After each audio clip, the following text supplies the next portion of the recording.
Assalamualaikum warahmatullahi wabarakatuh. Teman-teman, kembali lagi dengan saya Siti Nur Aminah, mahasiswi akuntansi Universitas Muhammadiyah Tangerang.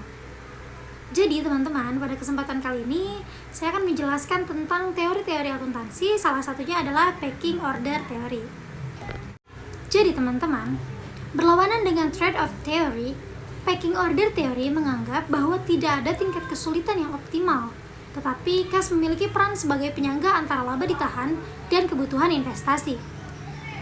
Kas akan tersedia ketika profit yang dihasilkan perusahaan melebihi kebutuhan investasinya. Nah, ketika kas tersedia dalam jumlah yang berlebih dan perusahaan yakin akan profitabilitas investasi mereka, maka kelebihan kas akan dibayarkan kepada para pemegang saham dalam bentuk dividen. Kneon et al. Pada tahun 2000 dengan ringkas mengikuti saran teori pecking order sebagai berikut. Yang pertama adalah perusahaan menerapkan kebijakan dividen untuk kesempatan investasi. Yang kedua, perusahaan lebih suka mendanai kesempatan investasi dengan dana yang sepenuhnya dari dalam dulu, lalu modal keuangan eksternalnya akan dicari. Yang ketiga, saat pendanaan eksternal dibutuhkan, perusahaan akan pertama-tama memilih menerbitkan sekuritas hutang. Menerbitkan sekuritas jenis modal akan dilakukan terakhir. Yang keempat, untuk mengantisipasi kekurangannya persediaan kas karena adanya kebijakan dividen yang konstan dan fluktuasi dari tingkat keuntungan serta kesempatan investasi, maka perusahaan akan mengambil portofolio investasi yang lancar tersedia. Teman-teman, pecking order theory mengemukakan adanya urutan sumber dana dalam pembuatan keputusan pendanaan perusahaan.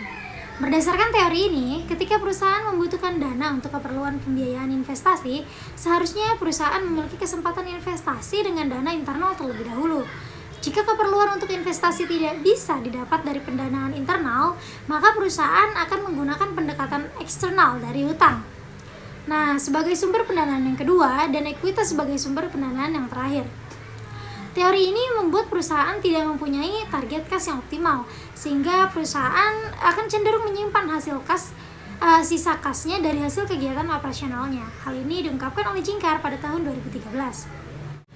Teori pecking order ini menjadi salah satu teori yang memiliki keterkaitan dengan variable dependent, yaitu cash holding.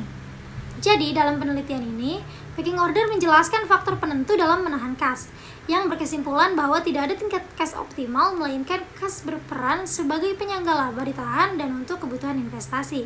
Asalkan tersedia ketika profit yang diperoleh perusahaan lebih besar dari kebutuhan investasinya. Perusahaan yang memiliki kelebihan kas dan yakin akan profit dari investasi mereka akan membagikan kas tersebut pada pemegang saham dalam bentuk dividen. Jadi teman-teman, selain dilihat melalui variable dependent cash holding, teori pecking order juga memiliki keterkaitan dengan variable independent, yaitu cash flow. Perusahaan yang memiliki tingkat cash flow yang tinggi memiliki kas dalam jumlah yang besar. Hal ini dikarenakan perusahaan lebih menyukai pendanaan internal dibandingkan dengan pendanaan eksternal. Perusahaan yang mengalami peningkatan cash flow cenderung untuk menahan pendapatan mereka. Mereka mengumpulkan kas yang nantinya dapat mereka gunakan untuk mendanai investasi atau dimanfaatkan ketika terjadi financial distress, teman-teman. Oh iya, teman-teman. Jadi variable independent expenditure juga memiliki keterkaitan dengan teori pecking order ini. Nah, menurut teori pecking order ada hubungan negatif antara teori expenditure dengan kepemilikan kas. Karena expenditure ini dianggap sebagai arus kas keluar, teman-teman. Karena perusahaan yang memiliki expenditure berkaitan dengan dana yang dikeluarkan untuk memperoleh aset tetap. Jika sebuah perusahaan berinvestasi dalam aset tetap, hal ini mengurangi posisi kasnya. Teman-teman, perusahaan dengan expenditure yang semakin rendah, maka kapasitas utang perusahaan juga akan menjadi semakin rendah, sehingga perusahaan akan memiliki jumlah uang tunai yang jauh lebih besar. Teman-teman, mungkin sampai sini saja yang dapat saya sampaikan. Jika ada kata-kata yang salah, saya mohon maaf. Saya Siti Nur Aminah pamit undur diri. Wassalamualaikum warahmatullahi wabarakatuh.